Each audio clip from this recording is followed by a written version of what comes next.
Que a paz do nosso Mestre Jesus possa encontrar dentro de cada coração o solo fértil para crescer e dar frutos. E que possamos nós distribuir esses frutos de paz onde quer que estejamos. Sendo assim, vamos neste vídeo conhecer mais um relato deste livro intitulado Depois da Vida, ditado por espíritos diversos e recebido através da mediunidade abençoada de Divaldo Pereira Franco. Lembrando que estamos na primeira parte de estudos deste livro, que é dividido em 3 partes. A saber, a primeira parte nos apresenta relatos de espíritos em sofrimento. A segunda parte, nós teremos relatos de espíritos em recuperação.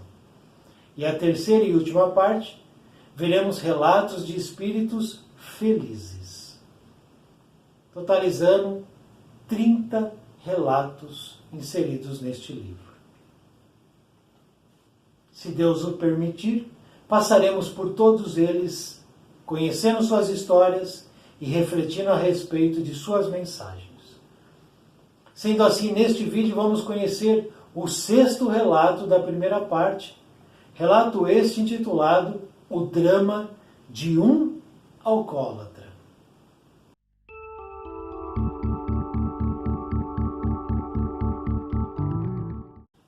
A garganta arde-me, parece que são brasas queimando e queimando. Tenho que tomar uma dose. Estou sóbrio, mas necessito de um trago. Eu me recuso o nome de alcoólatra. Tomo somente aperitivos de fim de semana, sábado e domingo e nada mais. É claro que durante a semana eu tomo um pouco de estímulo aqui, uma dose ligeira ali, um coquetel à tarde antes do jantar, mas não sou alcoólatra. Dizem que o alcoólatra é aquele que tem delirium tremens, e eu não cheguei a esse ponto.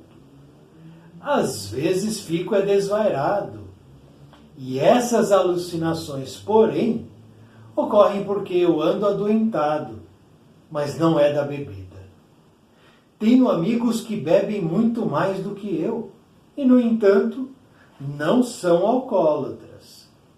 Reconheço que tenho o organismo fraco, e uma dose ligeira, às vezes, atordoa-me.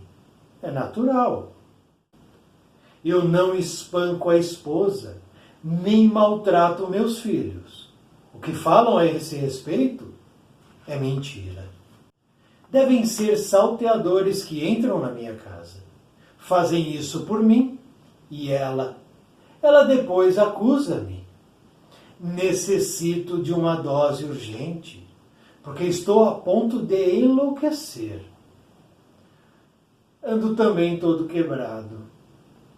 Foi o acidente. Eu não vi direito o que ia acontecer. Tenho a impressão que era uma alucinação. Passei a ter tantas. O baque foi surdo. Mas ante aquele monstro crescendo na minha frente, fiquei petrificado. Passou por cima de mim, esmigalhando-me os ossos. Depois foi aquele escuro e a dor selvagem. Após, caí num túnel profundo. Não sei. Muitos fantasmas surgiram em volta de mim, querendo beber pela minha boca. Eu também estou querendo beber. Tenho necessidade de ingerir um copo. Não é que eu seja viciado. É verdade. É verdade que a bebida degrada o homem e eu já fui internado. A mulher traiu-me. Todavia, mesmo ali, eu tomei até álcool. Não ia morrer abstêmio. Fiquei bom. Uma reunião social, um trabalho, e já surge o uísque. Trata-se de uma bebida elegante que se usa sem serviço. É que hoje estou com mais sede. Ando procurando quem me sirva um gole. Então eu me acalmo. Advém-me a lucidez, e aí me dou conta de que estou no lugar em que não sei se é onde estou. Eu preciso de um trago para encontrar-me comigo mesmo. É isto que eu sofro, é o inferno. Eu tropeço com alcoólatras, mas eu não o sou, eles sim. Estão delirando e gritando, talvez eu esteja internado novamente. Mas é tão sombrio tudo isso. É muito sombrio aqui. É muito enigmático tudo isso. Tudo é enigmático. E eu preciso de um trago para aplacar esta sede. Ou me tornarei violento. E o conseguirei de qualquer forma. Se for necessário roubar e matar, pois eu o farei. Necessito acalmar esta sede que me devora e que arde dentro de mim. Lá vem o caminhão. Salvem-me alguém. Lá vem o caminhão outra vez. Isto é um delírio, certamente. Lá vem o caminhão, olha o monstro. Vai engolir-me. Vai engolir-me. M. Ponto. Nota do compilador. Apesar de carinhosamente trazido à reunião, este espírito prosseguiu sofrendo, mesmo após o socorro de que foi alvo. Como não há violência nas leis de Deus, tão logo ele se reconheceu melhor, não conseguindo vencer o vício que lhe instalara graves lesões no perispírito, deixou-se atrair ao sítio donde fora recolhido, retornando à aflição que o desarvora. Não obstante, periodicamente será assistido pelos bons espíritos, até o momento em que consiga iniciar a sua reeducação.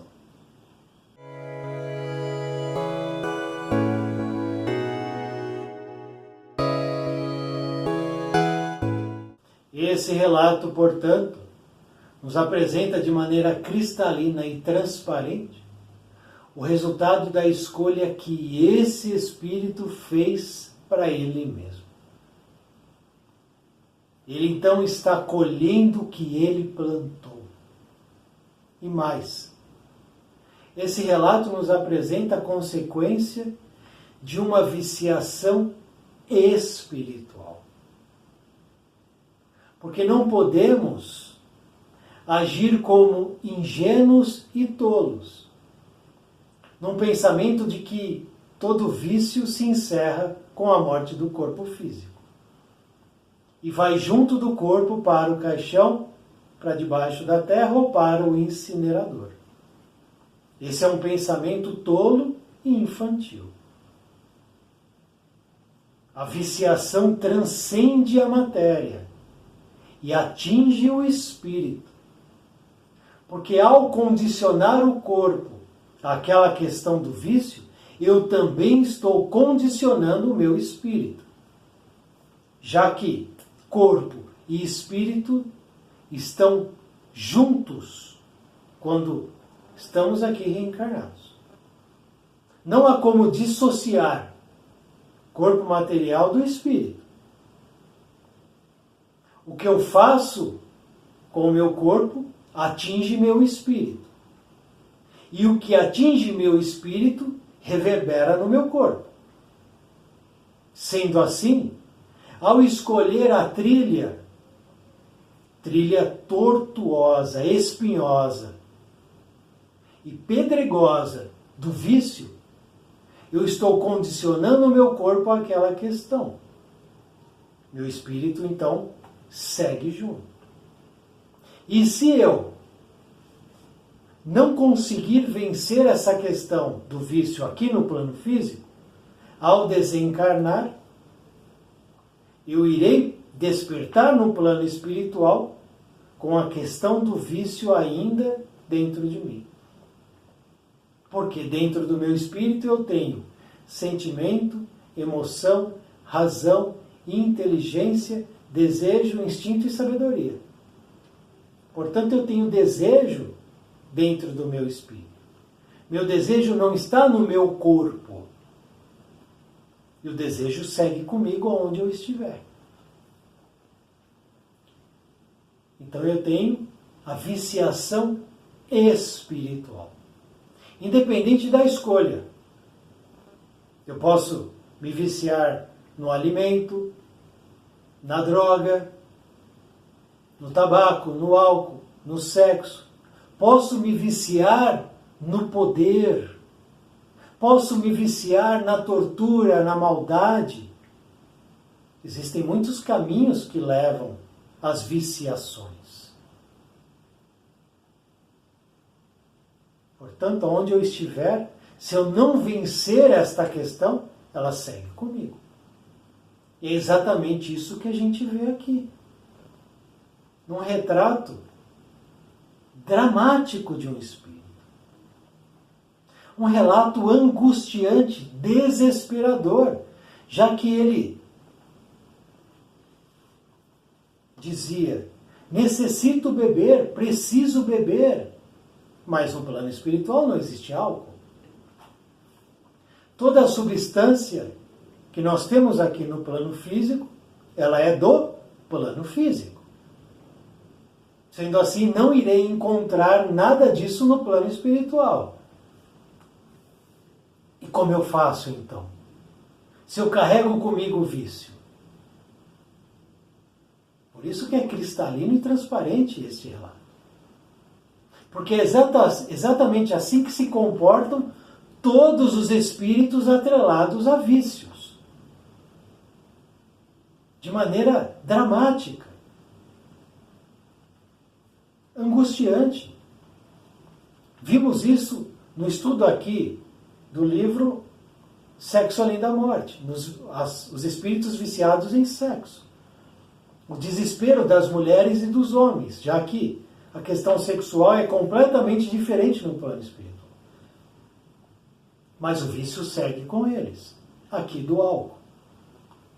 Lembrando que ele retorna ao plano espiritual atropelado por um caminhão. Ele diz que foi um acidente. Não foi um acidente. Ele retorna, na verdade, ao plano espiritual como suicida indireto. Já que, ao se dopar, se anestesiar pelo álcool, perde o controle e a razão de si mesmo. Se coloca em situações de perigo. E toda vez que eu me coloco em situação de perigo, de maneira racional ou irracional, é suicídio. E aí é consciente ou inconsciente. Aqui, inconsciente, mas suicida. E no seu relato nós temos 3 situações. O desespero pelo álcool, o trauma do acidente, que ele diz acidente, a maneira como ele desencarna, e a sua negação do seu estado. Esse depoimento nos apresenta essas 3 condições.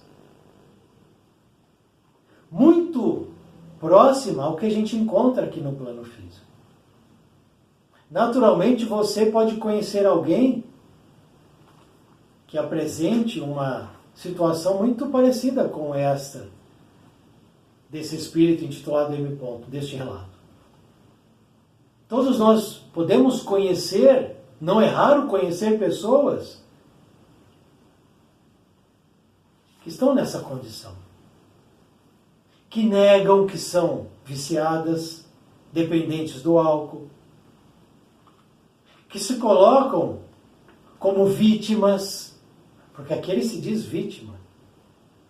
Já que ele violentou a esposa, maltratou os filhos, Mas ele diz que não foi ele. Foram outros.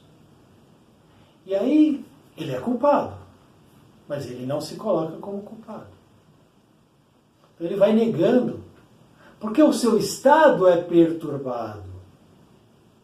E a negação é sempre o primeiro passo por conta da defensiva, da defesa. Ele se defende, porque o objetivo dele é saciar o vício. Mas não tem álcool no plano espiritual. Então como é que ele faz?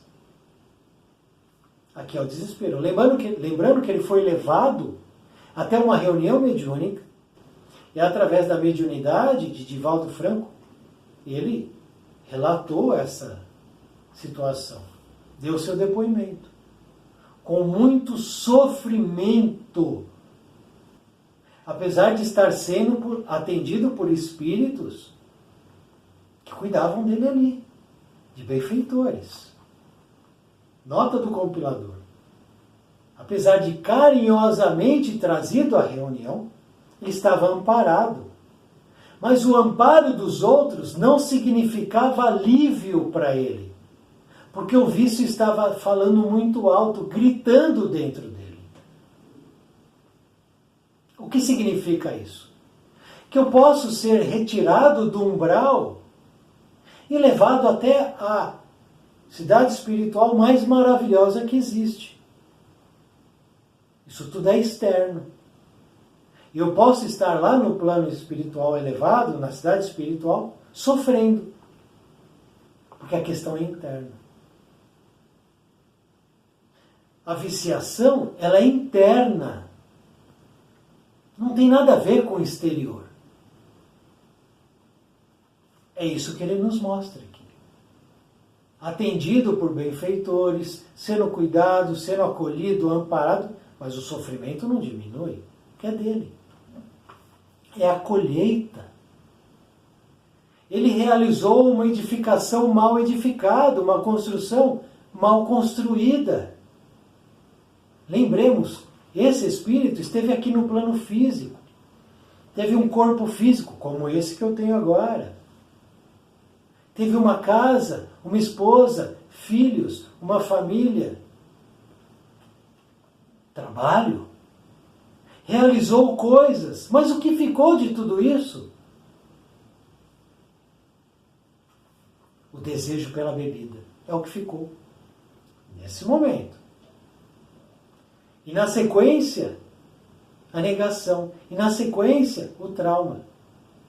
Então, só coisa ruim, então, sobrou dessa experiência, desse espírito? Não sabemos. Mas é o que ele nos mostra aqui.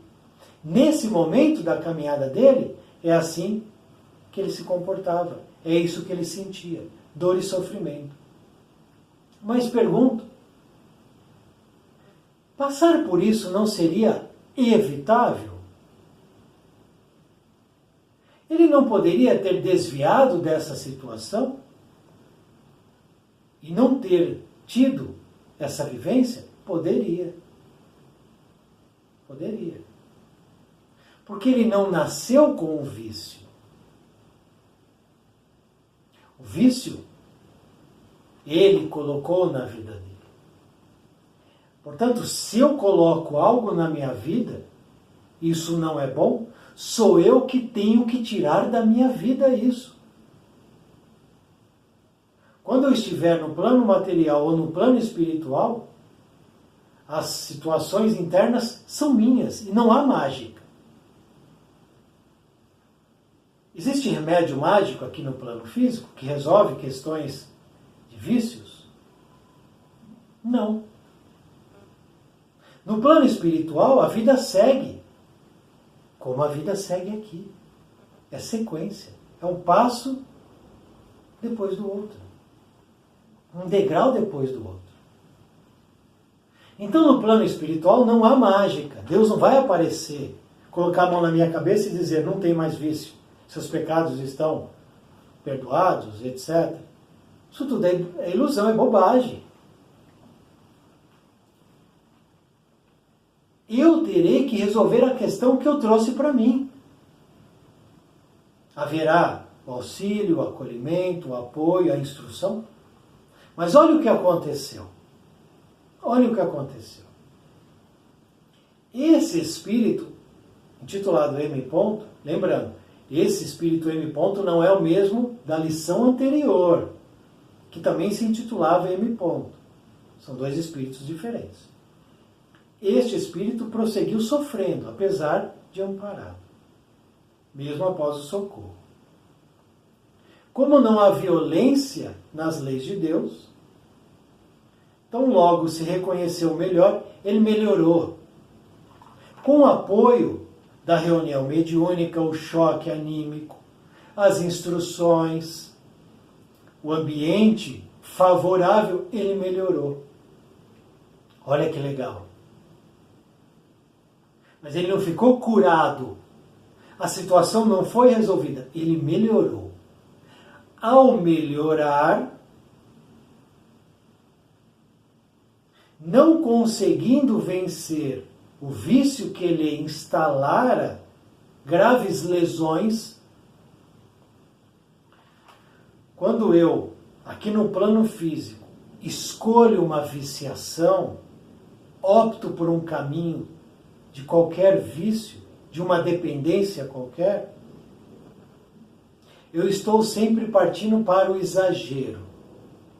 O exagero do álcool, as substâncias venenosas, que são muitas vezes cancerígenas. Isso vai o quê? Destruindo o meu organismo físico. O que eu falei agora há pouco. O espírito está junto do corpo. O que eu faço no corpo reverbera no espírito. Se eu vou destruindo qualquer organismo interno, eu também vou destruindo o organismo no meu perispírito. É espelho. Então o meu rim, meu fígado, meu pulmão, se eu destruir estes órgãos, eles também vão ser destruídos no espírito, no perispírito. É lá onde eles estão alojados. E ao despertar no plano espiritual, eu sentirei estas lesões, que não serão tratadas facilmente. E aqui ele apresentava lesões perispirituais, graves. Porque ele plantou esta colheita. É dele e de mais ninguém. Mas ele se sentiu um pouquinho melhor, ele se deixou atrair ao sítio de onde fora acolhido. Ele estava em um local, não sabemos qual, umbral, talvez no plano aqui da crosta, talvez em um reduto, por exemplo, um boteco, um barzinho, um prostíbulo. Ele estava em algum local. Por intervenção de outros, um exemplo, a esposa dele orando, pedindo para ajudá-lo. Essa oração, então, ela é recebida, analisada, se há méritos, vamos lá ajudá-lo. Então ele foi acolhido, retirado daquele local. Um local que estava fazendo mal a ele. Levado a um outro ponto para auxílio. Foi, então, ajudado, houve a melhora. Mas ele se deixou atrair novamente por aquele local de onde ele foi tirado. Não há violência nas leis de Deus. Ele não vai ficar retido lá. Ele é livre. Pode ir aonde quiseres ir. Então ele retorna àquele local, retornando à aflição que o desarvora.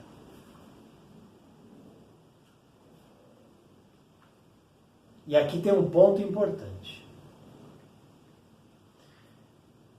Qual é o desejo dele? O álcool.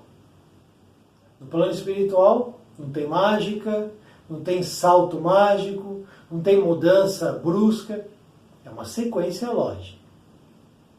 E não tem álcool, não tem nenhuma substância que tem aqui no plano físico. Lá é outra história. Mas ele precisa do álcool. Como é que ele faz então? Como é que aqueles que estão viciados no álcool resolvem esta questão? Senão eles vão enlouquecer, já que não tem álcool lá. Como é que eu resolvo isso?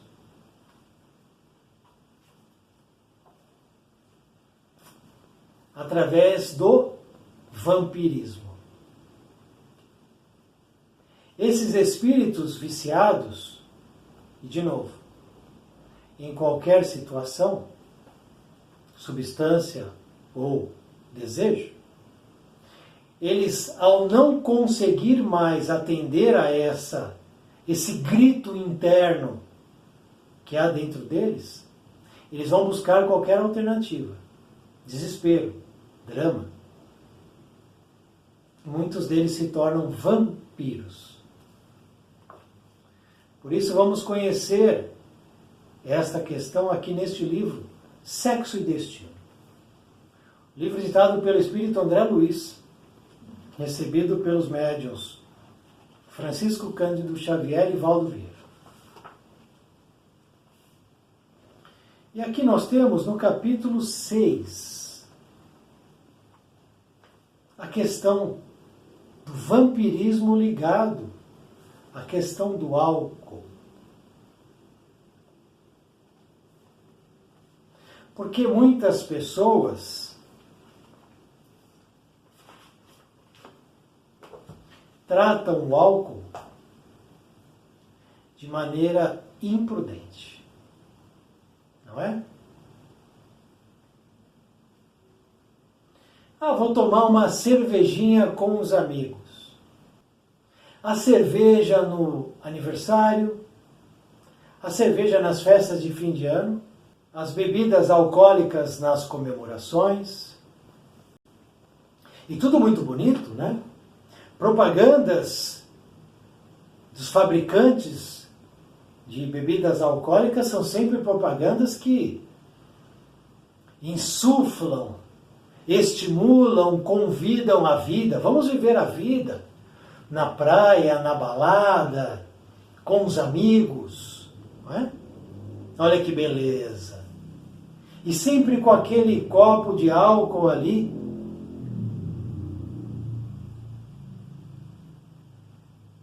Olha só. E temos a bebida sofisticada para a classe sofisticada, para o homem sofisticado, para a mulher que sabe o que quer. Porque agora não temos mais só os homens se viciando no álcool, temos as mulheres também, né? Já que as mulheres adquiriram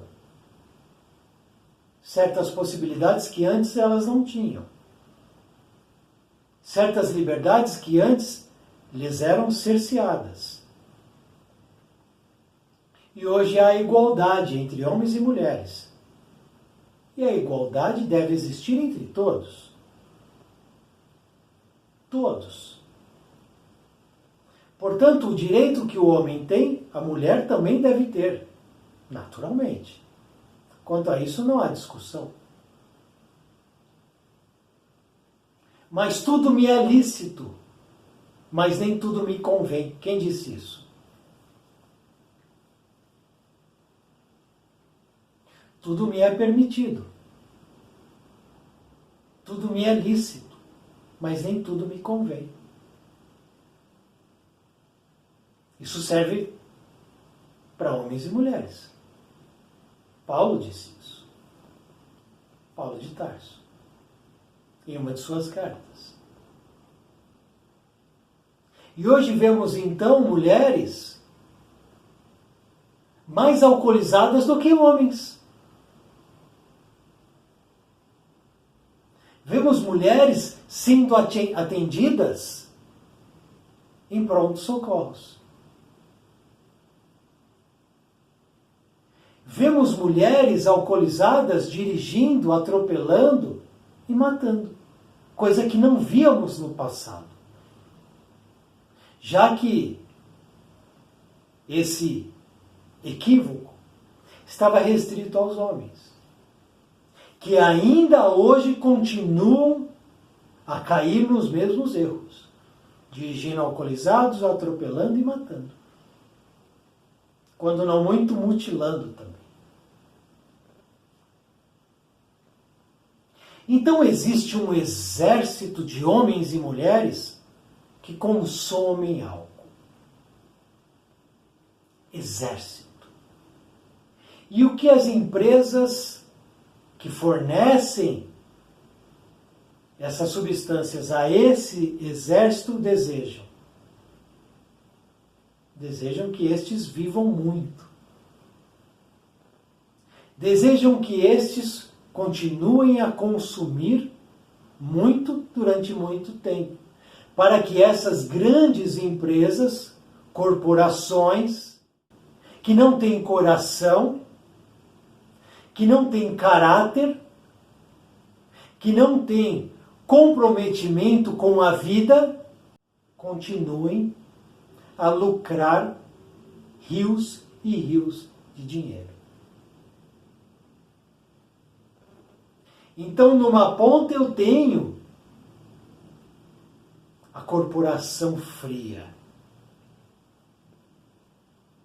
que contrata uma publicidade para maquiar, para vender, para instigar, para controlar, para hipnotizar. Olha a palavra, hipnotizar, para gerar um desejo em um exército de homens e mulheres, adultos e adolescentes. E os incautos compram essas conversas, esses discursos. E a bebidinha entra no futebol, entra na música, entra na comemoração, entra no ritual, olha lá, e vai entrando, vai se esgueirando, não é? Ninguém percebe. Na mesa onde a família está reunida tem o que ali? A bebidinha. A bebidinha que se converte num drama. A bebidinha que se converte no vampirismo. Porque ele diz que ele mata e ele rouba se ele não conseguir a bebida. Durante o relato desse espírito, M. Por 10 vezes ele diz, eu preciso de um trago. Eu preciso beber. Tamanho desespero dele. Num curto relato.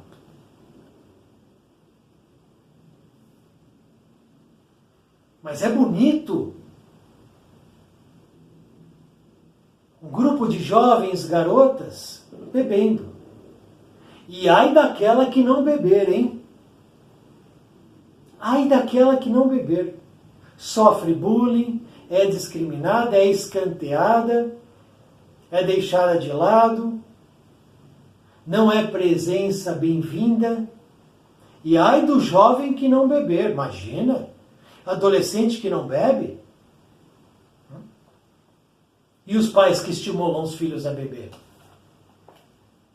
para depois se tornar drama de um alcoólatra. Se você é pai e estimula, está aqui, ó. Você tem parte nesse drama. Parte dessa situação, você é culpado. E mães que estimulam. Portanto, aquele pai que mergulha a chupeta da criança, do bebê, na cerveja e dá para o bebê, é um perverso.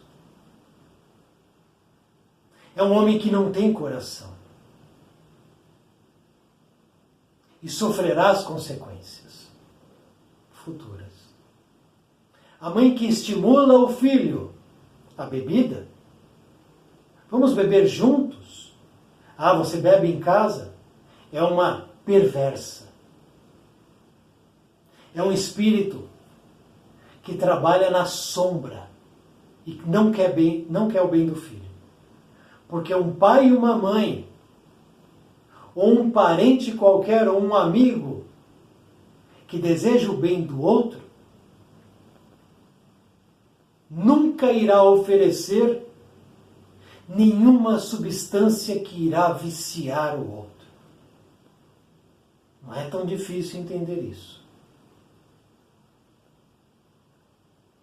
Porque o resultado está aqui depois. Porque existe um início, existe um primeiro gole.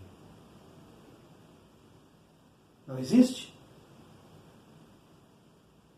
E depois do primeiro gole, o que vai acontecer?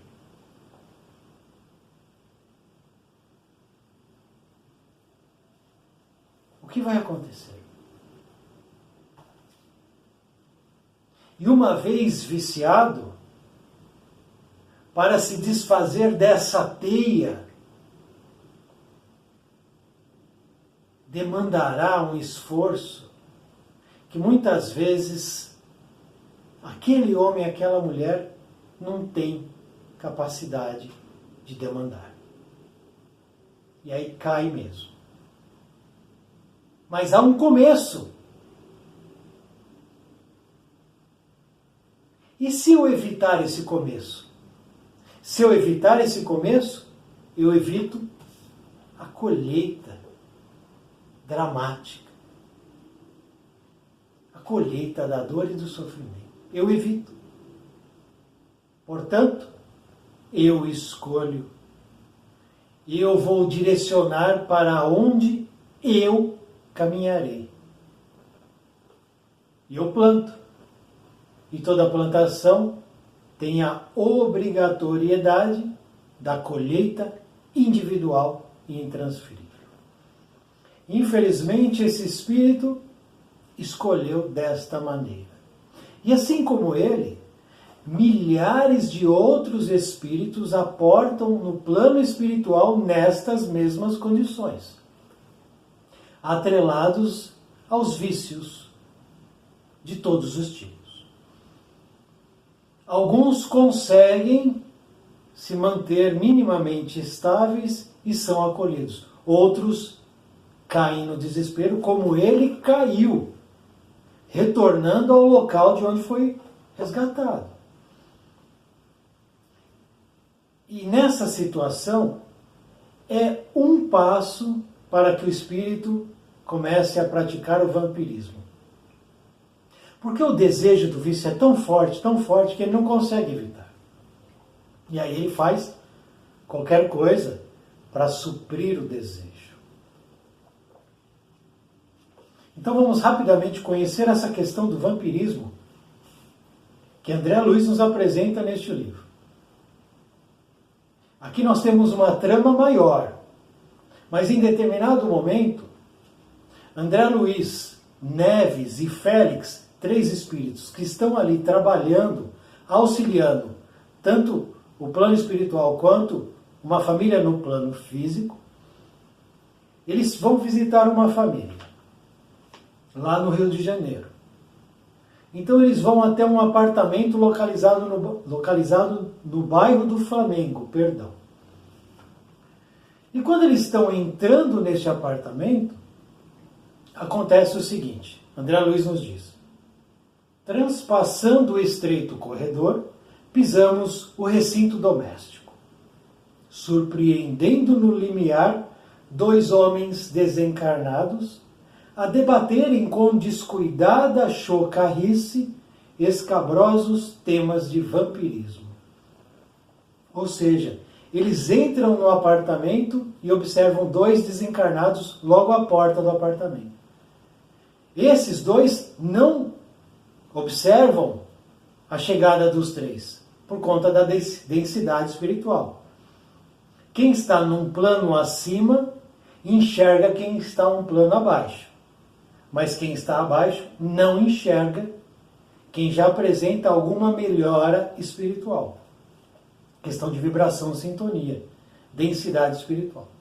Então eles não são notados por esses dois que lá estão. E eles estão lá por um motivo. Vejamos. Esses dois espíritos desencarnados, malandros acalentados, mas perigosos, conquanto invisíveis para aqueles junto dos quais se erguiam por ameaça insuspeita.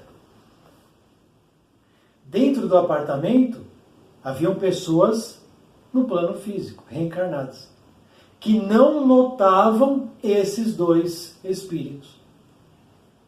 Ou seja, você consegue notar espíritos na tua casa, no teu apartamento?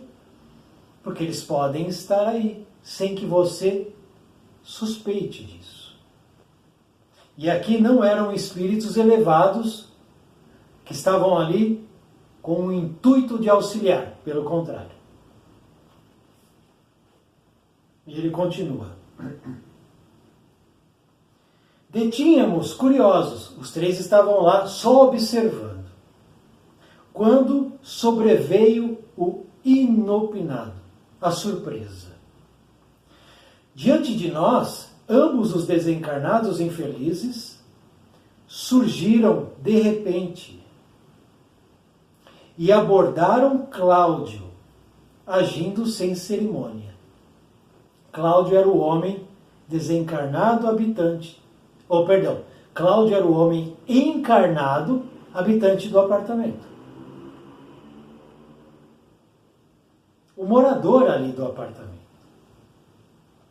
Um deles, dos espíritos, tateou-lhe um dos ombros e gritou, insolente: beber, meu caro, quero beber.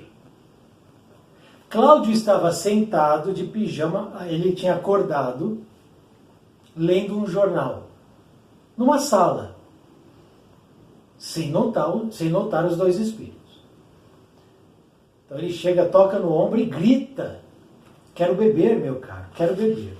A voz escarnecedora do espírito agredia-nos a sensibilidade auditiva. Era uma voz que agredia, ele gritava. Cláudio, no plano físico, não lhe pescava o mínimo som. Mantinha-se atento à leitura, inalterável. Ele não notou nada, não percebeu, não intuiu. Contudo, se não possuía tímpanos físicos para qualificar a petição, trazia na cabeça a caixa acústica da mente sintonizada com o apelante. O assessor, então, inconveniente, repetiu a solicitação. De novo ele começa a gritar no ouvido de Cláudio. Algumas vezes, na atitude de hipnotizador. Olha a palavra aqui de novo. Hipnose. Muitas pessoas acabam se deixando levar pela questão da hipnose e se tornam marionetes. O resultado não se fez demorar. Vimos o paciente desviar-se do artigo político em que se entranhava. Ele perdeu a atenção. Ele começou a pensar em outras coisas. Porque aquele grito começou a perturbar a atenção dele. Espiritualmente ele começou a captar. E o espírito continuava. Beber, beber. Cláudio então abrigou a sugestão, convicto de que se inclinava para um trago de uísque exclusivamente por si. Aí inicia o vampirismo. Cláudio, na cabeça dele, pensou: ai, vou tomar um uísque. Me deu uma vontade sem que eu tivesse atrelado ao desejo, mas uma vontade momentânea, surpresa mesmo. mas não é a realidade. Não era ele que estava desejando, era o espírito desencarnado, que começava o processo de vampirização, hipnotizando Cláudio. O pensamento se transmudou rápido, como usina cuja corrente se desloca em uma direção. Beber, beber. E a sede de água ardente se articulou, a ideia ganhando forma. Veio a intuição, ele capta a intuição, começa a pensar naquilo, aquilo vai criando uma forma pensamento. Existe todo um processo que vai acontecendo. Não é assim. Aí tive uma ideia. Não existe isso. Existe todo um processo de fabricação dessa ideia, desse desejo. Por isso que muitos espíritos acabam vampirizando. Porque é uma forma de satisfazer o desejo, como veremos a seguir. O amigo sagaz percebeu-lhe a adesão tácita e colocou-se a ele. De começo, a carícia leve, depois a carícia agasalhada, o abraço envolvente e depois o abraço de profundidade, a associação recíproca. O espírito começou a se associar àquele homem. Literalmente uma incorporação, sem que o homem perdesse o comando de suas ações. É como se um espírito agora viesse e sentasse aqui, onde eu estou. Haveria então um corpo físico, o meu espírito e um outro espírito aqui. É isso que aconteceu. Integraram-se ambos em exótico sucesso de enxertia fluídica. Cláudio, homem, absorvia o desencarnado, à guisa de sapato que se ajusta ao pé. Fundiram-se os dois, como se morassem eventualmente num só corpo. Altura idêntica, volume igual, movimentos sincrônicos, identificação positiva. Isso não é brincadeira. O que está relatado aqui, que eu acabei de ler, acontece agora, em todos os botecos que você conhece, em todos os barzinhos que você frequenta ou frequentou, isso aconteceu e acontece. Uma multidão de espíritos compõe esses ambientes. Não são 2, 3, 4. São centenas de espíritos vampirizando os que estão ali. Beba mais, mais um copo, mais uma garrafa, mais.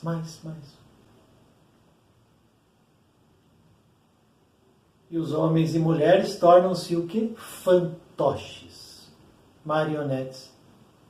Porque simplesmente ouvidam isso aqui, negam isso aqui, dizem que isso aqui é mentira, invenção.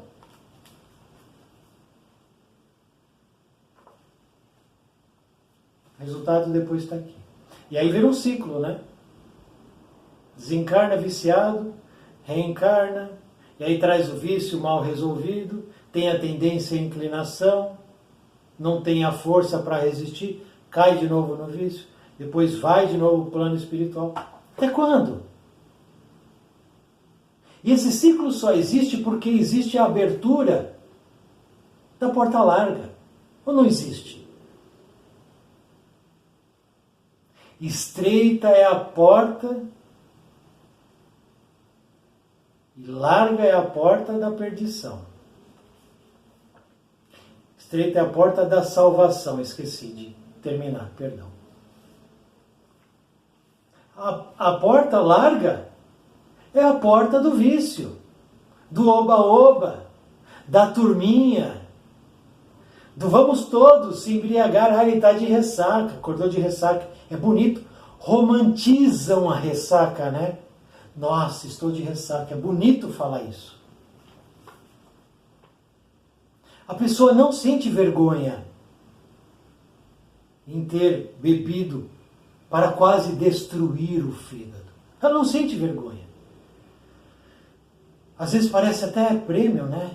Ai, tá de ressaca.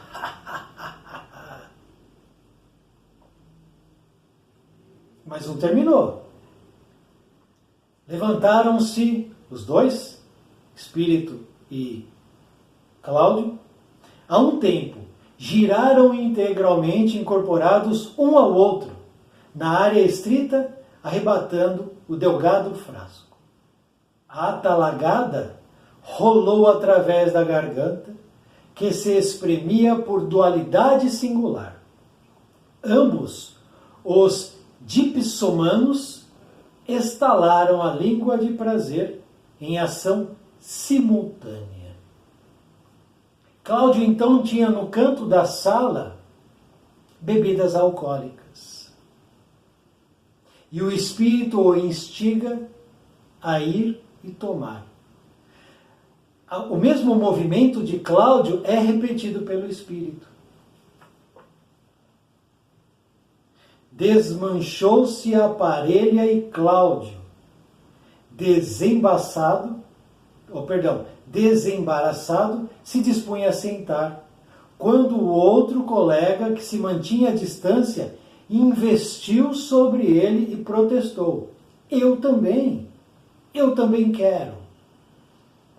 Reavivou-se-lhe no ânimo a sugestão que esmorecia. O outro então repetiu a ação do primeiro e novamente Cláudio vai à bebida. Cláudio achando que a vontade era dele, mas ele não tinha vontade de beber. Eram ações espirituais obsessivas. Agora eu pergunto para você. Eu tenho um barzinho em casa, na minha sala, na minha área gourmet eu tenho um barzinho com bebidas exóticas, caras, mas tudo alcoólico.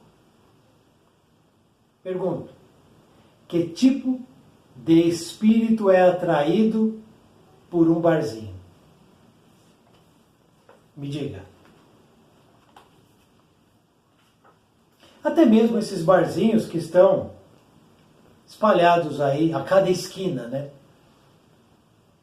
Porque se fizermos um levantamento, provavelmente o comércio que mais existe neste país é o de bar, não é? Se há o comércio de bar em grande escala é porque há público para isso. E se há público para isso, há o quê? Uma multidão de desencarnados que incentiva esse público. Que tipo de espírito, então, atrai um barzinho? Em casa, pequeno, ou na rua, na sociedade? Que tipo? Jesus é atraído por um barzinho? Jesus senta para tomar um licor? Uma cervejinha? Uma caipirinha? Caipirinha, né? Calor, verão, fim de ano, férias, praia, caipirinha. Afinal de contas, caipirinha não é álcool, né? É uma descontração.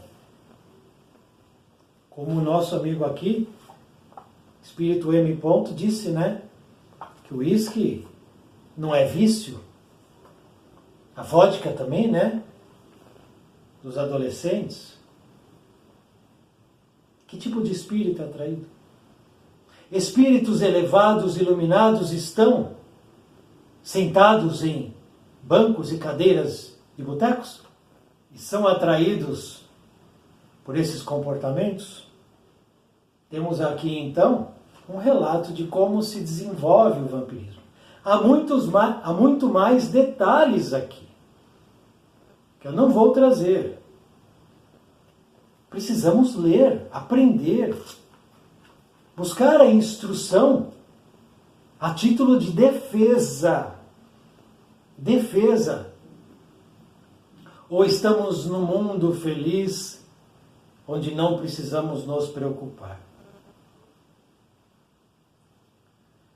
E aqui Cláudio, então, para finalizar, aceita a sugestão do segundo espírito, absolutamente passivo, mecanicamente reconstituiu a ação. Bastou isso e o vampiro sorridente apossou-se dele, repetindo o fenômeno da conjugação completa. Encarnado e desencarnado a se justaporem, duas peças conscientes, reunidas em um sistema irrepreensível de compensação mútua.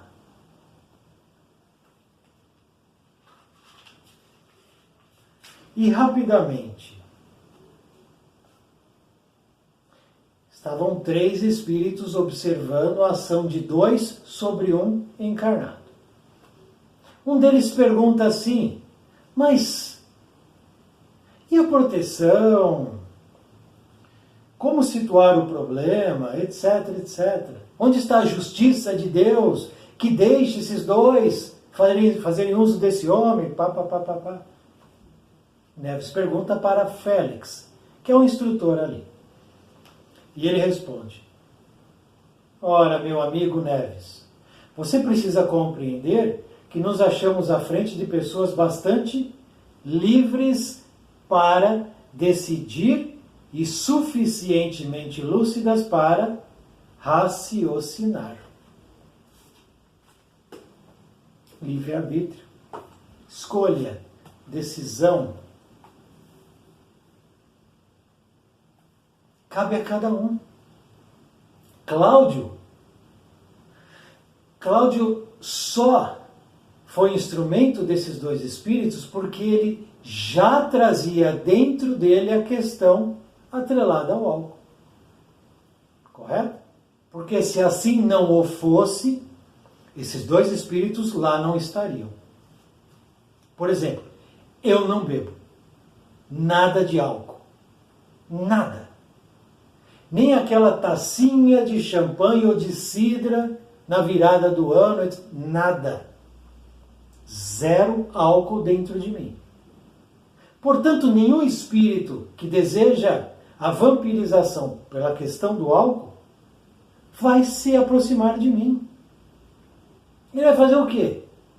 Se eu não bebo? Não adianta ele falar para mim, bebe, bebe, porque eu não vou aceitar essa sugestão. Então ele não perde tempo comigo. Ele vai buscar outra pessoa que tenha o hábito, a palavrinha, hein? Hábito de consumir qualquer bebida alcoólica.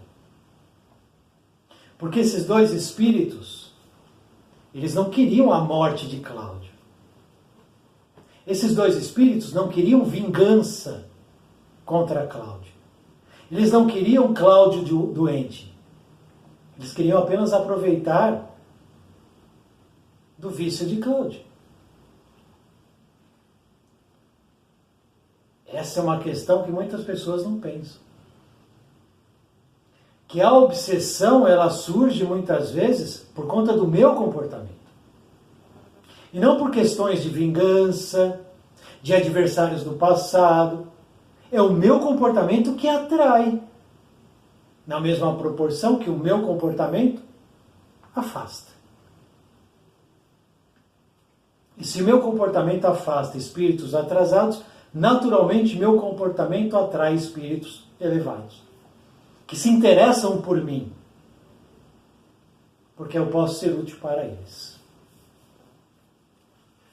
Temos aqui então uma sugestão de leitura, porque aqui trata da questão sexual, vampirismo e outros assuntos. E aqui temos o relato, então, do espírito M. O drama de um alcoólatra. Espero sinceramente que esta lição e esta reflexão despretensiosa seja útil a quem ainda acha que uma bebida alcoólica é inofensiva e não traz nenhum mal. Traz muito mal, traz muitos problemas.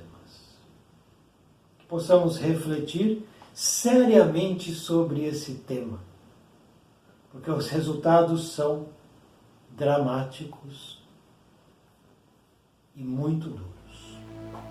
Obrigado por assistir esse vídeo. Muita paz, muita luz. Salve o nosso Mestre Jesus.